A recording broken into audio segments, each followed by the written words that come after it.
बिस्मिल्लाहिर्रहमानिर्रहीम। अस्सलाम वालेकुम। मैं हूँ आपका होस्ट अदनान शफकत और आप देख रहे हैं technical chance studio YouTube channel.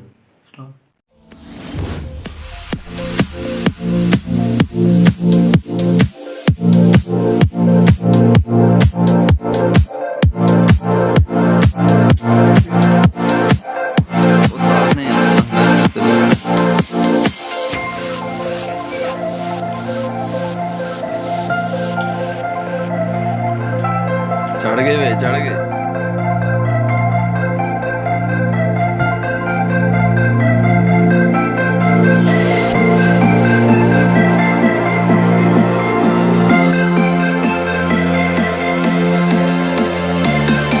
मैं माज़रत ख़्वाह कि काफ़ी दिनों से मैं कोई भी अपनी वीडियो अपलोड नहीं कर पाया और मैं बहुत ही शुक्रगुजार हूँ अपने दोस्तों का, अपने सब्सक्राइबर्स का, जिन्होंने मुझे कॉल करके मैसेज करके पूछा है कि अभी तक आपकी वीडियोस क्यों नहीं आ रही। कुछ अहम मसरूफियात की वजह से मैं वीडियोस अपलोड नहीं कर पा रहा था। अब इंशाल्लाह रूटीन वाइज वैसे ही वीडियोस अपलोड होती रहेंगी। अब हम आते हैं अपने टॉपिक की तरफ और आपको बताएंगे कि कैसे कैमरा की इंस्टॉलेशन करते हैं। आज का हमारा जो काम है वो CCTV कैमरा की इंस्टॉलेशन है। इसके लिए हमें क्या क्या चीज़ चाहिए वो भी हम आपको बताएंगे। हम एक टीम वर्क है, हम टीम के साथ मिलकर काम करते हैं। शुरू करने से पहले अगर अभी तक आपने हमारे YouTube चैनल को सब्सक्राइब नहीं किया तो जल्दी से सब्सक्राइब कर दे और साथ ही बेल आइकन के बटन पर क्लिक कर दे ताकि हमारी आने वाली वीडियोस की नोटिफिकेशन सबसे पहले आपको मिल सके। दोस्तों, हमें जो जो चीज़ चाहिए कैमरा इंस्टॉलेशन के लिए वो मैं आपको बताने वाला हूँ कि क्या क्या हमें चाहिए। ये सारी चीज़ें पड़ी हैं। सबसे पहले ये देखिए, ये कैमरा हम इसमें यूज़ करने लगे हैं 2 मेगापिक्सल दावा कंपनी का। ये हम 4 कैमरे की इंस्टॉलेशन करने लगे हैं और इसके लिए हमें ये सप्लाई चाहिए होती है, पावर सप्लाई। उसके बाद ये है BNC केबल, ये हमें चाहिए होती हैं। ये DC केबल, ये DC पिन है, ये अडाप्टर की सप्लाई के लिए ये इस्तेमाल होती हैं। उसके बाद हम इस्तेमाल करने लगे हैं ये 500 GB की हार्ड डिस्क और इसमें हम इस्तेमाल करने लगे हैं कॉपर का ओरिजिनल केबल का कॉयल। और जो मेन चीज़ है जो इसको ड्राइव कर रही होती है वो है मेन इसकी DVR। ये इसका DVR है। ये टोटल समझे कि इसके अंदर ही सारा कुछ है। इसके अंदर हार्ड लगनी है, ये सारा ये कंट्रोलर भी इसे कह सकते हैं। और इसके लिए ये इसकी हार्ड डिस्क के लिए ये पिनें इसके साथ होती हैं। उसके बाद ये इसका अडाप्टर है और इसके साथ ये माउस है। चलिए अब हम आपको दिखाते हैं कि हम कैसे इसको इंस्टॉलेशन करते हैं। दोस्तों, इस घर में हम CCTV कैमरे इंस्टॉल करने लगे हैं और अब आपको मैं दिखाने लगा हूँ कि हमारी टीम इस वक्त क्या कर रही है। ये देखिए, इस वक्त ये काम में मसरूफ़ हैं। ये अब तैयारी शुरू हो गई है।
अल्हम्दुलिल्लाह हमारा प्रोजेक्ट कंप्लीट हो गया है। और इंशाल्लाह अगर किसी ने ऑर्डर वगैरह देना हो तो ये हमारा नीचे कॉन्टैक्ट नंबर है, यहाँ पे रब्ता करें CCTV लगाने के लिए। इंशाल्लाह वो आपको बहुत ही अच्छा काम मिलेगा। ये हमारा टोटल कंप्लीट प्रोजेक्ट है।